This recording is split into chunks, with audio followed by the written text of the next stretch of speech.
Hi and welcome to the second in our series of 3 videos regarding defined benefit pensions.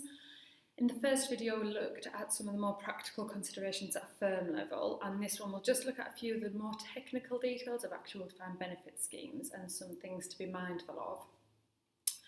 The first thing I would say is with regards to CETVs, as a loose rule of thumb we're seeing these typically in the region of 20 to 30 times income from the scheme. Anything above this and the critical yield that's coming out is really low, anything below this and the critical yield that's coming out pretty high. We've seen one recently that the CETV was actually 59 times the income available from the scheme, so unsurprisingly this actually had a negative critical yield. This can just be a really simple way of getting an initial feel for the scheme and also to act as a bit of a sense check. So when the TVAS is run and the critical yield comes out, you should have a good feel for the kind of figure and the range that this should be in, and if it's not, then it's a bit of a warning flag to look into the figures a bit more and see what's happened. Clearly this is only one measure of it, and for example on the scheme where we saw 59 times income as a CETV, our first reaction to this was why? What's going on with the scheme that they are so incentivised to move people out of it? So I would always suggest getting the most recent series of accounts. I'd say we're maybe seeing about 80% of the schemes at present have funding issues, but the severity of those funding issues varies greatly, and getting a copy of the most recent scheme accounts and looking into them and into the plan that's been put in place to deal with any deficits can be a really good indicator of that scheme and any concerns that the client may have about it.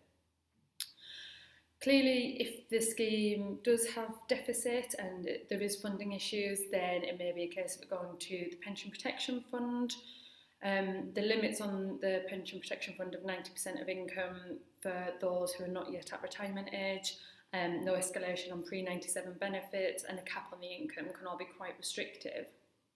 However, it's not necessarily a bad thing for a client where they are below the income limits of the PPF anyway, and for a client where a guaranteed income is really valuable to them and really important to them, the PPF is actually a really positive thing. It's something that helps protect them in a way that they maybe wouldn't otherwise get.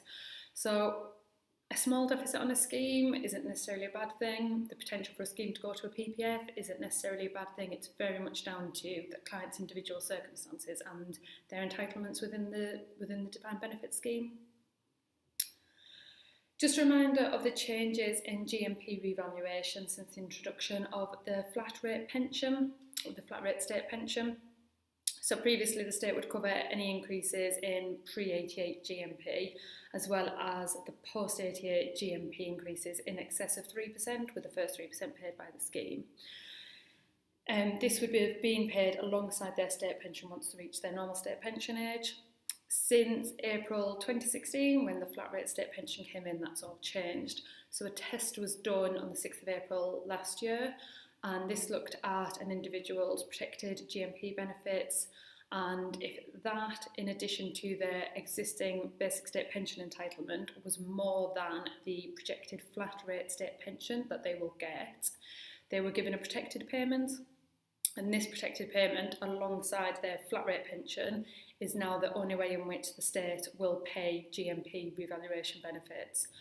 Because of the value of GMP and because of how significant changes can be in future, particularly in terms of revaluation, this could potentially have a really big impact. So it's definitely something to be mindful of, particularly for firms or for schemes that have got a large portion of GMP making up the members' entitlement. One other consideration is just the lifetime allowance. This may seem a really obvious one, but it's something that's quite often overlooked. A scheme with, say, £20,000 a year income would use up 40% of a £1 million lifetime allowance. That same scheme on the kind of CETVs that we're seeing would actually have a CETV of around 550,000, 600,000. So therefore you're using 55 to 60% of your lifetime allowance. Clearly, if this is the client's only benefits, then there's no issue whatsoever, but where they've accumulated other benefits, this could potentially mean a lifetime allowance issue that wasn't previously there. The impact of that, the tax that they would pay when they take the benefits, has to be factored in and has to be one of the considerations if you're looking at transferring away. So just something else to be mindful of. And one final point on kind of some of the technical features of schemes is around death benefits. An unmarried individual whose children are grown up understandably would be concerned about the entire scheme being lost in the event of their death. I know compliance like to see justification as to why life assurance isn't taken out if a client's so concerned about death benefits, but personally I think that's getting away from the actual emotional driver for the client.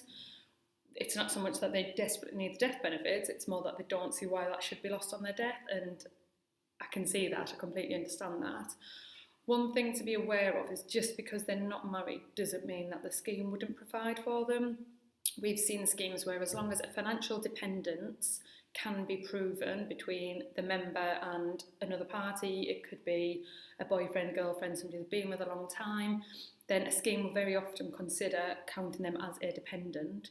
But it's very much down to the scheme rules and down to the trustees and something to be looked into. But if death benefits are an issue for an individual, particularly if they're worried about providing for somebody else and they're not actually married to them, it's worth just asking that extra question of the scheme and if they'll consider dependents other than the traditional spouse or minor child. So hopefully that's helped to provide a few tips and a few bits of consideration around the technical aspects of defined benefits. And in the third video, we will look at the exciting world of compliance. Thank you.